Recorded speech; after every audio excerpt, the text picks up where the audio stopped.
RCF Reims-Ardennes, l'invité de la rédaction, Jean-Pierre Benoît. Invité pour une émission spéciale, le député maire de Reims, Arnaud Robinet. Arnaud Robinet, vous êtes là jusqu'à 8h15. On va pouvoir approfondir un peu les quelques dossiers que nous avons commencé d'aborder. On avait commencé par le Grand Centre, Reims Grand Centre. Alors c'est vrai qu'on a parlé, vous avez parlé tout à l'heure d'une grande salle événementielle de 6000 places. Elle est multifonction ? Oui, alors 6000 places, c'est, on va dire, la capacité basse. C'est ce qui sera proposé dans le cahier des charges aux entreprises et aux groupements qui vont répondre au projet. Mais nous avons besoin d'un tel équipement. Et la 12e ville de France ne peut ne pas avoir un tel équipement qui permettra d'accueillir des événements sportifs nationaux, internationaux, des événements culturels. Mais également, une troisième donne pour cette salle, c'était la donne économique pour avoir quelque chose de complémentaire avec le centre des congrès, le parc des expositions. Ce sera une salle type Arena. De capacité minimale 5500 places en configuration basket, puisque nous respecterons bien sûr les critères de la Ligue. Et puis en configuration concert, on espère monter au-delà de 6000, mais je le dis, un équipement complémentaire à celui de Châlons en Champagne et à celui d'Épernay. Ce sera un équipement totalement différent et qu'il n'y a pas de concurrence. J'ai entendu mon collègue Franck Leroy et ami Franck Leroy s'inquiéter de cette salle sur Reims. Je dis, il n'y a pas à s'inquiéter. C'est un équipement complémentaire, puisqu'aujourd'hui, aucune salle ne peut accueillir d'événements sportifs nationaux, internationaux, indoor, et que nous avons besoin, en tout cas également, d'augmenter, je dirais, le nombre de concerts sur le territoire. Nous avions fait une enquête. Lorsqu'on regarde le nombre de concerts faits sur Reims, Châlons, Épernay, l'offre est inférieure de plus de 25% par rapport à d'autres agglomérations équivalentes à celle de Reims. Donc il y a de la place. Arnaud Valadon. Quand vous dites complémentaire, monsieur le député maire, quand même un tourneur, je prends par exemple le cas de Michel Polnareff, puisque je crois savoir que vous étiez à son concert, il va peut-être préférer quand même venir à Reims parce que la salle est plus moderne et le bassin de population pour essayer de remplir cette salle est quand même beaucoup plus conséquent. Mais l'objectif, c'est d'avoir un territoire attractif. Quand je dis attractif, je ne parle pas que de Reims, je parle également du territoire marnais. Et qu'une salle, lorsqu'il y a un concert ou un événement, la salle est occupée pendant plusieurs jours, voire plusieurs semaines, suivant le type d'événement. Et que donc nous aurons la possibilité d'avoir d'autres salles qui permettront d'accueillir d'autres concerts ou d'autres types. Je prends l'exemple, par exemple, du sport. Je sais très bien que nos amis du CCRB avaient émis l'idée de jouer, notamment faire un match au Millésium à Épernay. Cette salle n'a pas la capacité d'accueillir un événement sportif, puisque pour un match, aménager la salle coûte environ entre 50 et 60 000 euros. Donc voilà, donc nous aurons un équipement qui permettra d'accueillir un certain nombre d'événements sportifs, culturels et économiques. Et je le dis, j'ai vu quelques polémiques dans la presse et notamment parmi les membres de l'opposition municipale en disant « vous êtes en concurrence et on va être en concurrence avec Épernay et Châlons ». Je le dis, Reims n'est pas en concurrence avec Épernay et Châlons, mais Reims aujourd'hui est en concurrence avec Strasbourg, avec Nancy, avec Amiens, avec Lille, avec Orléans. Et donc Reims, oui, se doit d'avoir un tel équipement sur son territoire et qui permettra en tout cas d'être encore plus attractif, puisque cette salle sera située à 50 minutes de Paris, puisqu'elle sera située à moins de 5 minutes de la gare. On change complètement de sujet. On va parler aussi des actualités prochaines, les fêtes de Jeanne d'Arc, Reims au patrimoine mondial de l'UNESCO. Est-ce que vous sentez, monsieur le maire, déjà des petites retombées ? Reims, pour être attractive, Oui. doit faire valoir cette spécificité, ce patrimoine. D'ailleurs, il y a beaucoup de mécénats qui sont en place. Nous le voyons, et j'en discute encore ce week-end avec des professionnels du tourisme, nous voyons l'augmentation du nombre de touristes sur Reims. Et on me disait, quelqu'un d'extérieur me disait, mais samedi à Reims, on entendait parler anglais. Mais oui, parce que Reims redevient attractif et là, on peut saluer le travail du directeur de l'Office du tourisme. Je crois qu'on est vraiment passé du 19e au 21e siècle dans la façon de promouvoir la ville et véritablement d'avoir un Office du tourisme digne de ce nom. Aujourd'hui, nous le ressentons, il y a des retombées. Lorsque l'on s'engage dans les journées internationales, et je reçois aujourd'hui, je reçois en début de matinée nos amis japonais avec des chefs d'entreprise. Ils ont pu découvrir Reims pendant tout le week-end et derrière, ce sont des touristes, ce sont également des entreprises qui s'intéressent à notre territoire pour venir s'implanter. Oui, on sent cette effervescence, mais derrière, l'inscription à l'UNESCO, elle nous oblige à aller beaucoup plus loin, notamment dans la réhabilitation, la valorisation du patrimoine, parce que nous avons la chance d'avoir 2 inscriptions à l'UNESCO. Donc, d'ailleurs, cette année, c'est l'année UNESCO. Nous fêtons le 25e anniversaire de la première inscription et le premier anniversaire de la deuxième inscription. Et cela donc nous oblige à aller encore beaucoup plus loin, notamment concernant la conservation et la mise en valeur du patrimoine. D'où la fontaine Subé, la porte Mars et la façade Saint-Maurice. Bien sûr. Alors, la Porte Mars a été première opération mécénat concernant le patrimoine. C'est en cours. La fontaine Subé, c'est le premier monument en France dont la restauration est financée presque à 100% par du mécénat. Et je tiens à remercier l'ensemble des entreprises et particuliers également. C'est du mécénat soit en sonnant et trébuchant, enfin je veux dire en argent, ou alors en compétences.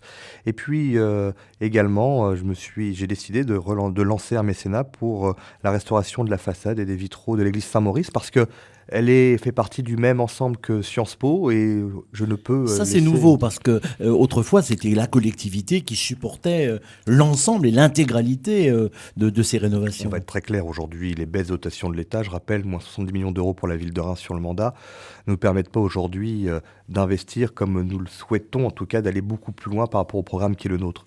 Et aujourd'hui, il y a bien sûr également des avantages fiscaux pour les entreprises ou les particuliers. Et d'ailleurs, nous sommes vigilants à l'Assemblée nationale à ce que ces avantages restent et demeurent. Le monsieur UNESCO, c'était Pierre Cheval, qui est malheureusement décédé. Est-ce que vous réfléchissez à, je ne sais pas, baptiser une rue, une place pour rendre hommage à celui qui a fait énormément, voire... Il a fait énormément et on discutait d'ailleurs encore hier avec son successeur, Pierre-Emmanuel Tétinger. J'ai eu l'occasion, ça fera 1 an, au mois de juillet, de remettre la médaille de la ville de Reims à Pierre Cheval. Pierre Cheval a fait un travail extraordinaire avec l'ensemble de son équipe, et je pense notamment à Amandine Crépin. Mais bien sûr que nous aurons d'autres occasions pour rendre hommage à Pierre Cheval. Mais aujourd'hui, je ne peux pas vous dire si cet hommage se fera sous forme d'une dénomination de rue ou autre, mais en tout cas, nous aurons d'autres occasions pour rendre hommage à Pierre Cheval. En tout cas, vous y réfléchissez. Bien sûr. Alors, on parle patrimoine, on parle aussi, bien sûr, cathédrale. Il y a la rénovation de la Grande Rose avec les Amis de la cathédrale. Il y a aussi un axe entre la cathédrale et Saint-Remy qui pourrait être réhabilité. Il y a des projets un petit peu dans l'air? Oui, alors il y a des projets qui sont portés par des associations et notamment je pense à un projet porté par l'ancien adjoint au maire de la ville de Reims, Jean-Marie Beaupuy. Il y avait également ce projet il y a plus de 25 ans porté par Jean Falala, la Voie des Sacres qui relie la cathédrale à Saint-Rémy. Oui, nous réfléchissons à certains aménagements pour rendre cette rue attractive et notamment permettre un lien pour les touristes, je veux dire agréable, entre la cathédrale et la basilique Saint-Rémy. Mais je dis, je ne peux pas faire de promesses et ça ne se fera pas l'année prochaine. Nous commençons. C'est dans les cartons. C'est dans les cartons. Nous commençons d'ailleurs par la réhabilitation et la réfection du parvis de la basilique Saint-Rémy cette année, car derrière on ne pouvait pas laisser ce parvis tel que nous le connaissons aujourd'hui.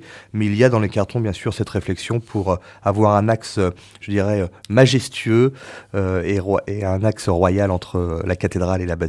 Arnaud Valadon. Souvent, un moyen, je pense que vous avez fait du tourisme, monsieur le député maire, pour visiter une ville, c'est le vélo. Vous avez été interpellé souvent parce qu'effectivement, à Reims, si vous parliez de Strasbourg, on voit que le vélo est ultra développé. Est-ce que vous allez mettre encore plus l'accent sur la création de vraies pistes cyclables, vraies voies cyclables démarquées sur la fin du mandat? Oui. Et d'ailleurs, je vous donne un exemple. La semaine dernière, je devais choisir, entre guillemets, le projet de la réhabilitation d'une rue du centre-ville. Alors, on n'a pas toujours possibilité, notamment si on veut élargir les trottoirs pour donner plus de place aux piétons, si on veut également garder une partie pour les automobiles, et on n'a pas forcément la capacité dans les rues de Reims de faire des pistes cyclables. Par contre, j'ai décidé, notamment dans certaines rues, de faire des zones 30. C'est-à-dire que ces zones 30 sont des zones qui permettent cette cohabitation entre cyclistes, piétons et automobiles. La circulation est ralentie, moins de voitures circulent sur l'axe et il y a plus de place pour les vélos. Mais aujourd'hui, lorsqu'on s'engage sur 10 millions d'euros de voirie chaque année, de toute façon, nous sommes dans l'obligation d'intégrer, la place du vélo sur ces voiries. Donc c'est un engagement. Sur les promenades, il y aura la place également pour le vélo. On parlera du pôle d'échange multimodal où il y aura la place pour le vélo. Nous avons mis en place un parking gardé avec l'entretien pour les vélos. Il y a eu beaucoup de retard de prix, c'est vrai, beaucoup de retard de prix, mais aujourd'hui on doit évoluer et je dirais que l'urbanisme d'une ville doit également bien sûr muter comme beaucoup de choses et que le vélo doit avoir sa place bien sûr dans notre centre-ville. Et puis il y a, on l'a vu par le soleil encore ces derniers jours, la formidable coulée verte, l'aménagement le long du canal. Ça aussi, vous y tenez. J'y tiens. Alors ça, je tiens à, je veux dire, ce n'est pas Ville de Reims, mais Reims Métropole qui est en charge de la coulée verte. Et notamment son vice-président, le maire de Sillery. Mais il est clair que lorsque nous sommes au bureau des maires de Reims Métropole, nous parlons assez souvent de la coulée verte. En tout cas sur la partie rémoise. Et vous faites toujours un petit peu de footing le long du canal? Bien sûr, oui. Et je souhaite véritablement que ce soit un lieu de plaisir, un lieu de rencontre, un lieu où on vient s'évader, on vient profiter de la nature, et puis notamment avec des aménagements pour les sportifs, celles et ceux qui viennent pratiquer la course à pied la semaine ou le week-end. Et donc il y a des équipements qui vont être mis en place pour les sportifs, et puis quelque chose d'ô combien important, également des toilettes publiques. Ah oui, on en a beaucoup parlé avec Valérie Beauvais. Avant qu'Arnaud Valadon n'intervienne pour une autre question, simplement, on a parlé des grandes manifestations, des grands projets. Dans votre campagne, Arnaud Robinet, vous aviez dit « Je vais rencontrer les Rémoises et les Rémois ». Vous les rencontrez au quotidien. Est-ce que vous les recevez toujours à la mairie régulièrement? Oui, je les reçois à la mairie régulièrement. Le samedi, bien sûr, en fonction des agendas, la semaine, je rencontre beaucoup de Rémois, et puis je mets en place un autre concept également de rencontre, puisque j'aurai l'occasion d'ici quelques semaines de commencer peut-être une fois par mois des petits déjeuners avec les Rémoises et les Rémois, pour discuter de la façon la plus simple possible et la plus transparente. Ah mais ça serait bien, d'ailleurs on peut faire même un direct à l'endroit où pourquoi vous êtes. Pas. Mais pourquoi pas. L'endroit, ce sera le bureau du maire. Le bureau du maire. Avant encore, bon Arnaud va prendre la parole, mais juste pour vous dire, on avait été interpellés, nous à propos, ça concernait très peu de personnes, mais c'est très emblématique au niveau de la proximité, c'est ce problème des bains-douches, il y avait plus d'une quinzaine de personnes qui les utilisaient. Oui. Vous avez quand même tenu à recevoir l'association, bien sûr, en disant bon, et là il y a des solutions qui sont en train de se bien trouver. Sûr. La question des bains-douches, c'est que nous devions faire des travaux, notamment d'accessibilité, nous devions changer un certain nombre d'équipements au sein des bains-douches qui se chiffraient à plusieurs centaines de milliers d'euros. Nous avions des personnels qui partaient en retraite et j'ai demandé de savoir quel était le nombre de personnes qui utilisaient les bains-douches. C'était assez restreint. Et des personnes utilisaient les bains-douches également comme une convivialité, non pas comme lieu, je dirais, pour aller se laver ou utiliser les douches. À partir de là, vu le nombre de restreint de personnes qui étaient concernées, nous avons fait des propositions pour que ces personnes puissent accéder à d'autres structures permettant bien sûr de les accueillir pour des questions sanitaires. Mais les choses se sont bien passées, l'association a compris, on a travaillé ensemble, on a échangé et donc des propositions ont été faites. Mais vous savez, c'est aussi l'évolution. Les bains-douches, je les ai connus il y a très longtemps. Ils étaient dans les quartiers Avenue de Lens, là où habitaient mes grands-parents, d'ailleurs, des maisons à l'époque où il n'y avait pas de salle de bain. Donc bien c'est sûr, très utilisé. Une autre époque. Aujourd'hui, et heureusement d'ailleurs que les logements doivent avoir des sanitaires. Ouais. Et donc, l'utilité n'est plus la même. Et vous avez reçu des personnes, oui. Vous avez discuté. Et Reims n'est pas la seule ville ou la première ville à supprimer ses bains-douches. Lille les a supprimés également. Alors, il est 7h56. Pour celles et ceux qui nous retrouvent, une émission spéciale ce matin avec Arnaud Robinet, député maire de Reims dans cette matinale. Une question, Arnaud Valadon. Bon, un sujet qui avait ému et touché notamment la vie étudiante rémois, ce sont ces jeunes qu'on a retrouvés dans le canal. Un établissement a fait l'objet d'une fermeture administrative pour quelques mois. Est-ce que vous envisagez des choses pour sécuriser ces abords en milieu très urbain? Je pense que c'est pas possible de sécuriser toute la voie verte et puis ça perdrait peut-être un peu de son charme pour les balades. Mais sur cette partie, on va dire, en contact véritablement avec le centre-ville de Reims, de sécuriser pour éviter que ce genre de drame ne puisse plus se passer? C'est assez compliqué, assez difficile. Certes, nous allons mettre en place dans le secteur de la vidéosurveillance ou de vidéoprotection. Mais je ne veux pas me défausser, mais nous n'avons pas la possibilité, je dirais, de sécuriser les abords du canal, puisque cela ne nous appartient pas, c'est la voie navigable de France. Par contre, je demande à l'ensemble des établissements, notamment de nuit, d'être vigilants. Et la question que je me pose notamment, c'est est-ce qu'il ne faut pas des types cellules de dégrisement dans les établissements, au mieux de laisser ces jeunes qui ont un peu trop bu, et je ne pointe pas du doigt ces jeunes, parce qu'on a tous été jeunes, on a tous fait la fête à un moment ou à un autre de notre vie, de notre société étudiante. Ou des jeunes qui repartent Ou non qui accompagnés. repartent non accompagnés, de regarder lorsqu'il y a véritablement des jeunes qui sont alcoolisés, de pouvoir les garder dans l'établissement et ne pas les remettre en tout cas, ou les mettre dehors. C'est un travail, mais c'est un travail législatif. L'établissement a fait l'objet d'une fermeture administrative décidée par Madame la sous-préfète. Il y a aujourd'hui à Reims, je crois, 3 établissements qui font l'objet de fermeture administrative pour des raisons notamment, je dirais, de servir de l'alcool à des jeunes ou moins jeunes déjà dans un état d'ébriété. Mais en tout cas, nous sommes très très vigilants. Mais il ne faut pas non plus tomber, parce qu'on a entendu pas mal de choses en disant qu'il y avait un serial killer, psychose. Donc pas tomber dans la psychose. Oui, il y a des rumeurs. Ce sont des événements dramatiques, et vous savez, je pense toujours à ces 2 jeunes, et notamment à leur famille. Mais nous ne pouvons pas non plus, je veux dire, sécuriser d'une manière optimale le canal, mais nous avons bien sûr engagé un dialogue avec Voies navigables de France sur le sujet.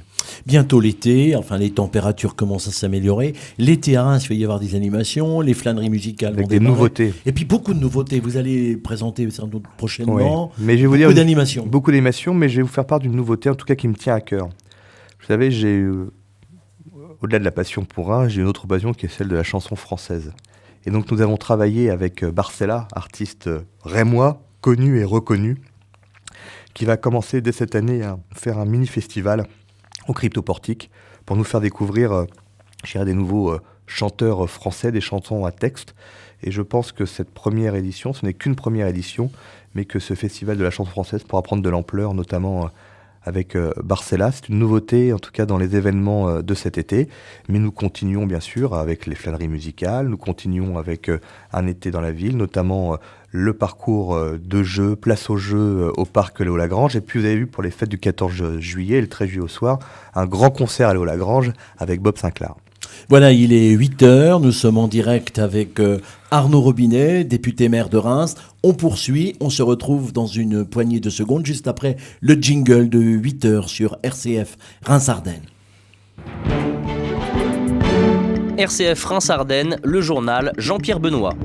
Journal un peu particulier puisque notre invité est Arnaud Robinet. On a évoqué l'été, on évoque les quartiers, on évoque les grands projets, on fait un petit peu le tour d'horizon. Simplement, vous avez parlé, Arnaud Robinet, il y a 2 minutes, il va y avoir une émission sur France 3 dans les jours qui viennent avec des leaders politiques qui parlent des chansons qui les ont marqués. Vous avez parlé, Arnaud, du fait que vous aimiez beaucoup la chanson française. Alors, vous avez un top 3 Peut-être pas des chansons, mais des chanteurs en tout cas, ou des artistes français. J'aime beaucoup Serge Gainsbourg, Jacques Brel, Édith Piaf, Michel Polnareff, Arnaud Valadon. C'est un beau concert, Michel Polnareff. C'est un très beau concert. Et puis également, j'ai une admiration et une passion, et ça je peux vous dire qu'à la mairie, tous les élus sont au courant, également une passion pour Enrico Macias.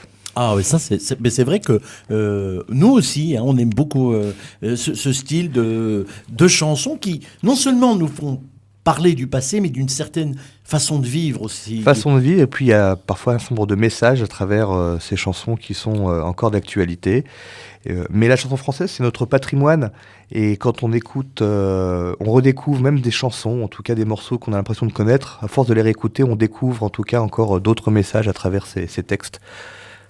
Alors si on vous fait un petit cadeau tout à l'heure, on vous passera un petit peu d'Enrico. Merci. Arnaud Valadon. On a évoqué les sujets culturels, il y a évidemment le musée des Beaux-Arts. Voilà, qu'est-ce qui est prévu? On sait que c'est une réhabilitation sur site qui a été validée. Oui, alors sur le musée des Beaux-Arts, j'assume totalement, et je ne peux pas accepter que certains disent que le musée ou projet Grand Musée est abandonné. Ce que j'ai abandonné, et je l'assume totalement, c'est le projet urbanistique, c'est-à-dire le Grand Musée, place du Boulingrin, et j'ai abandonné ce projet pour de multiples raisons. Premièrement, puisque le projet n'était pas budgété. 5 millions d'euros avaient été budgétés pour un projet qui coûtait 60 millions d'euros. Et le fonctionnement, entre autres, n'avait pas été budgété. Par contre, j'ai toujours dit que Reims se devait d'avoir un musée digne de ce nom. Et puis, il fallait commencer par la question des réserves. Aujourd'hui, le sujet des réserves est presque terminé. Nous allons pouvoir annoncer dans quelques semaines le lieu où seront entreposées les réserves du musée. Notre nouveau directeur des musées de Reims travaille sur le projet scientifique et culturel. Alors, il se repose bien sûr sur celui qui a été fait par son prédécesseur, parce qu'il faut se servir du travail qui a été fait. Et en tout cas, ce que je souhaite, et en tout cas l'objectif qui est le mien, c'est de commencer la réhabilitation, extension du musée des Beaux-Arts avant la fin du mandat. Parallèlement, sur le site de l'ancien Office du tourisme, nous y allons dès cette année, les travaux ont commencé d'ailleurs, y mettre la maison du projet pour que les Rémoises et les Rémois puissent s'approprier justement l'évolution de la réflexion sur la réhabilitation et extension du musée des Beaux-Arts.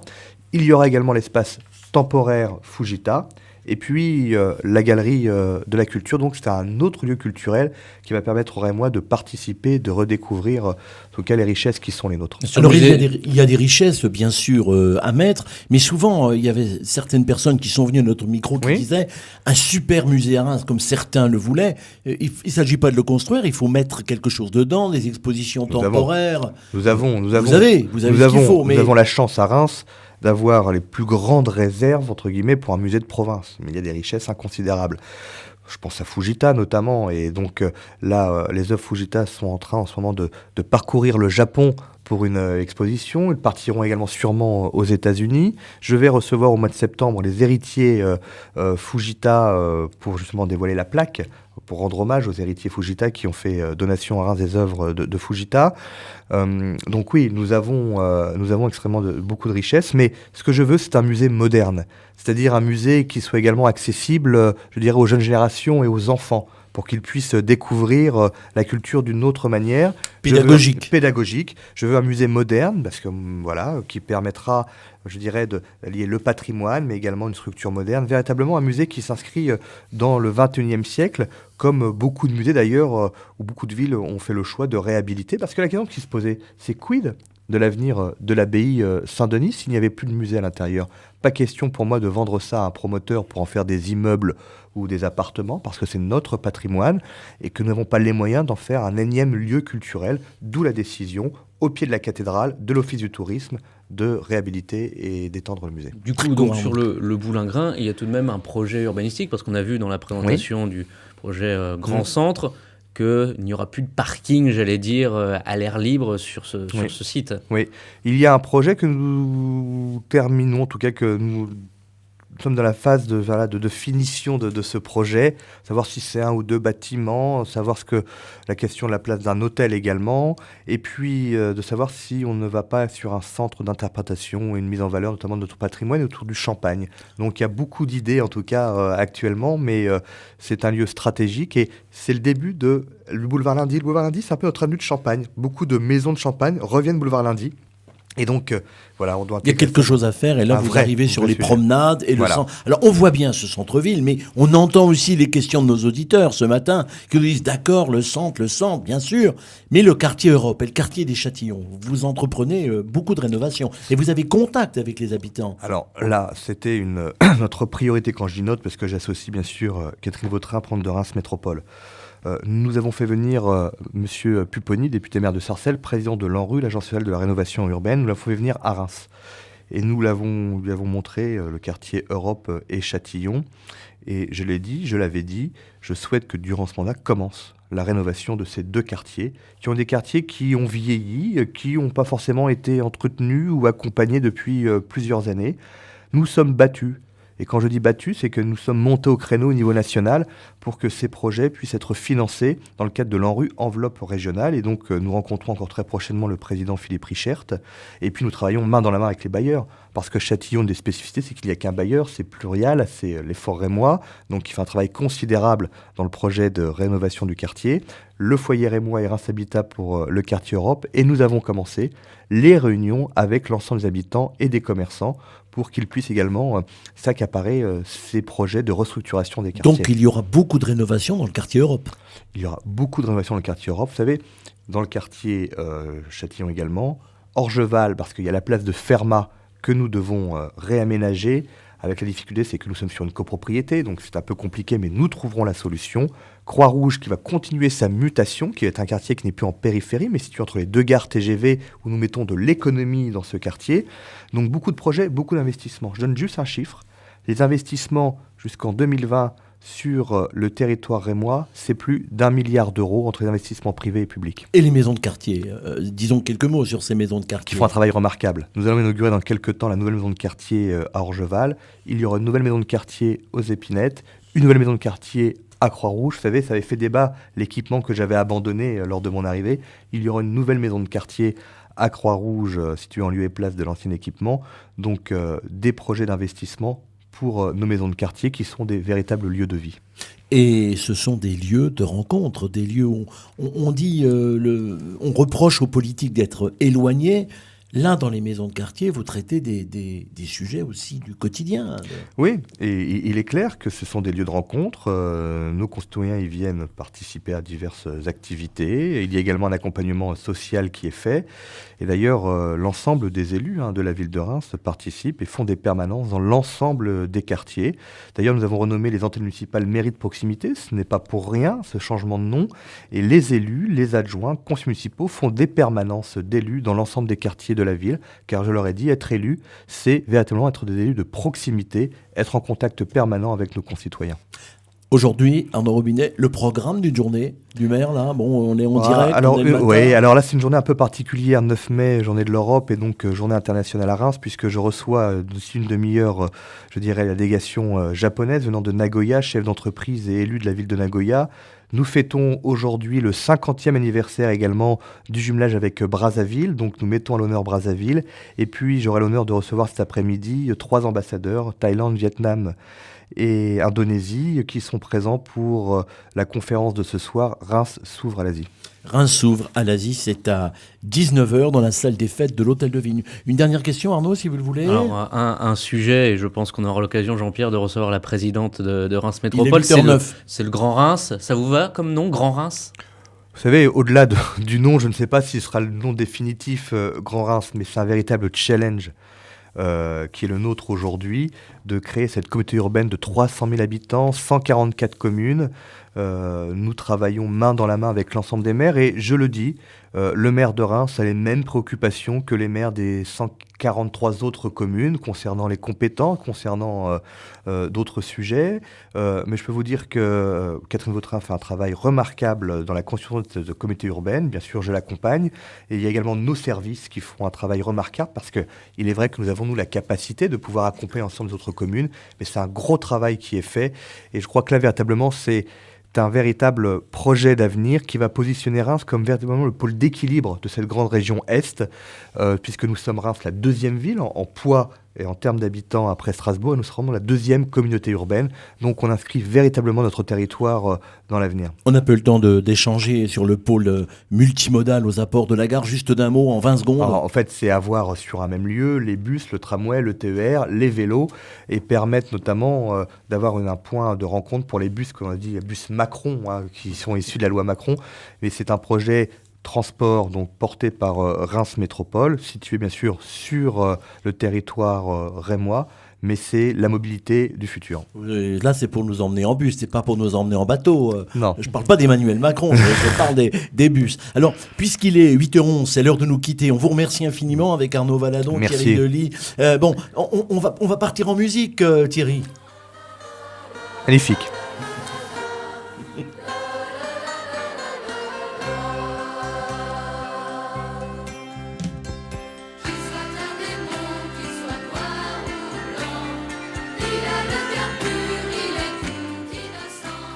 Ça vous plaît, on se quitte avec Enrico. Écoutez, je vous remercie. En tout cas, merci à vous Jean-Pierre Benoît, merci à vous Arnaud Valandon, à toute l'équipe pour votre accueil et je souhaite à l'ensemble des auditeurs de RCF une très belle journée. Et vous serez là peut-être pour les 25 ans. Je serai présent pour les 25 ans de RCF. Merci Arnaud Robinet, très bonne journée.